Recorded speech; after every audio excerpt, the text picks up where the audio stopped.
So now I'm working with my gray cloth and I'm wrapping that around. I'm going right over the little bumps that are on the stick. Sometimes you can go over them or you can go around them. Depends what you find works. And I'm wrapping my gray fabric around as best I can. Okay, and now I'm at this point again where this flap is sticking up. So I've got to figure out a way to go over that with something else that's going to tie it down. So I'm going to use, this time I'm going to use some tape.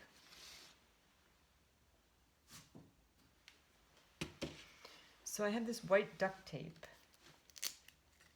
I'm going to tear off a piece of that. If I can find my scissors. Yep, they're over here. And I'm going to cut off a piece of duct tape. Oops. And I'm going to tape down this last piece of gray fabric. And I'm going to go back over some of the other gray fabric. So now I'm making like a white section here.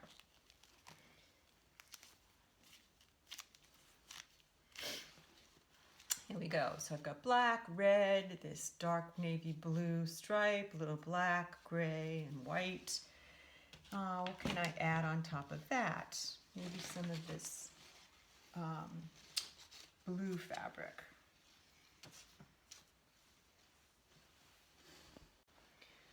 So I wrapped my blue fabric strip around my white tape and I went over the gray fabric, and now I have the end part, so I'm going to lift up a little and tuck it under and pull it so it's a little bit tight, and maybe I'll lift it up again, tuck it under again. Oh, that's not so easy to do. I'll just pull it tighter, and then I've got this piece hanging off again. So maybe I'll go over that with another strip of something, or maybe I'll just leave it hanging. I'll have to wait and see how it looks when it's all finished. I'm going to keep working. So I've got a lot of layers of fabric and strips of things on here, and I'm going to finish off my stick by wrapping some strings around it. So this orange yarn I'm going to tie around the last piece of fabric that I put on. Just make a good solid knot there and trim off the end.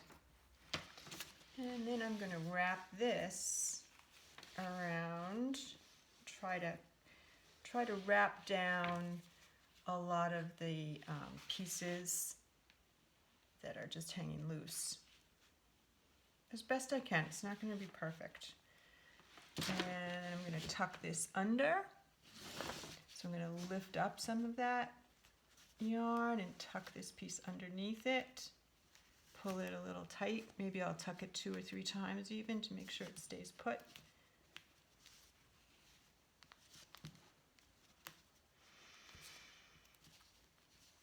And I can maybe, there we go, that's good. And I can maybe trim off some of these little strips that I don't like sticking out. And I can keep wrapping yarn around until I get it to be maybe more colorful or tie down more of the loose ends and things like that. So again, this is going to be a little tricky at first when you start doing this. And then as you make mistakes and unwrap it and rewrap it and try to fix it, you're going to kind of get the knack of it and the hang of it. It'll be a little bit more easy, and I hope it's fun to make. So here are my 2 talking sticks. The one with the green fabric on it on the left is the one I showed you earlier. Remember, the white ends represent coming from the heart, and the gold tassel represents courageous and wise. And on my new talking stick that I just made, the one that I was showing you as we went along, I added some things hanging from the top. I didn't have any beads or anything, so I found this old belt buckle and I added that on. And then this fabric here is very soft, so I'm going to use that to symbolize coming from the heart, and to symbolize courageous and wise. I'm going to use my orange yarn because I like the way that it covers the whole stick. I wrapped it around and around to hold together all the loose ends, and I like the idea that the whole stick represents being courageous and wise. All right, so I'm looking forward to seeing what you guys make and bringing your talking sticks to our next meeting on Friday. And we'll use them in our meeting the same way that Native Americans use them to show whose turn it is to talk.